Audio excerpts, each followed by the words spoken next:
سامعین، بابرکت مہینہ چل رہا ہے، ماہ شعبان، اور اس کی بھی بابرکت رات شب برات۔ یہ برکتیں آج ہمیں میسر ہو رہی ہیں، جو سب نعمتیں میرے آقا و مولا حضرت صلی اللہ علیہ وآلہ وسلم کی دین اور عطا ہے، اور اس کے ساتھ ایک بابرکت مہینہ رمضان جس کی آمد ہے۔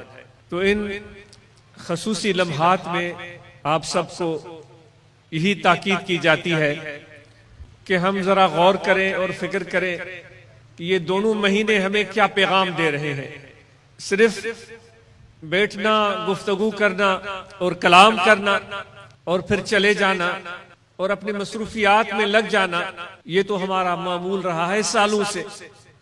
کیا ایسا ہو سکتا ہے کہ جو پیغام، جو میسج یہ ماہ شعبان اور جو پیغام اور میسج ماہ رمضان ہمارے لیے لے کر آ رہے ہیں اور آئے ہوئے ہیں، اس پیغام کو ہم سمجھیں اور اس کو اپنانے کی کوشش کریں؟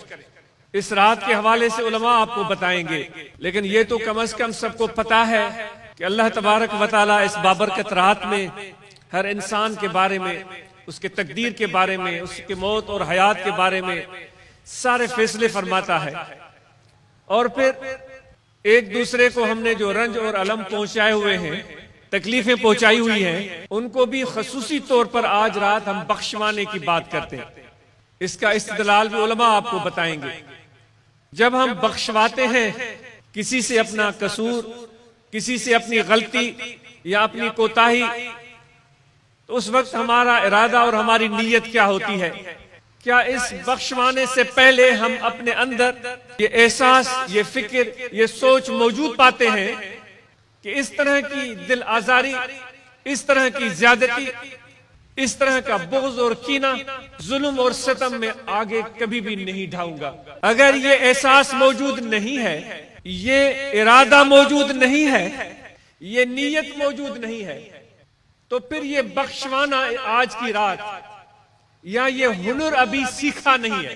ایک تو نیت ہے، ایک ارادہ ہے، اور پھر اس ہنر کا سیکھنا بھی ہوتا ہے۔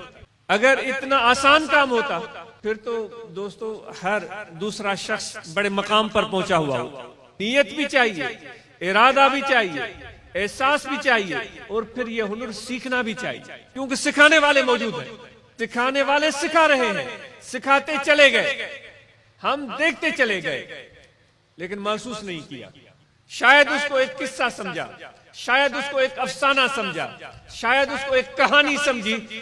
جس طرح کی سینکڑوں باتیں ہم سنتے ہیں اور بھول جاتے ہیں، اور اگلے دن ایک نئی چیز ہمارے سامنے ہوتی ہے۔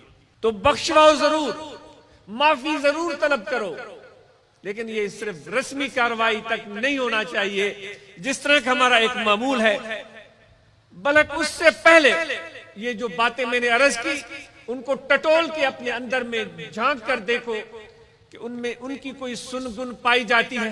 اگر یہ چیز، یہ ارادہ، یہ نیت، یہ ہنر کچھ حاصل ہو گیا ہے، تو پھر یہ معافی طلب کرنا واقعی ایک لاجواب کام بن جائے۔ لیکن یہ ارادہ ہی نہیں ہے، یہ نیت ہی نہیں ہے، یہ ہنر ہی نہیں آتا، پھر معافی طلب کی تو یہ ادھورا کام۔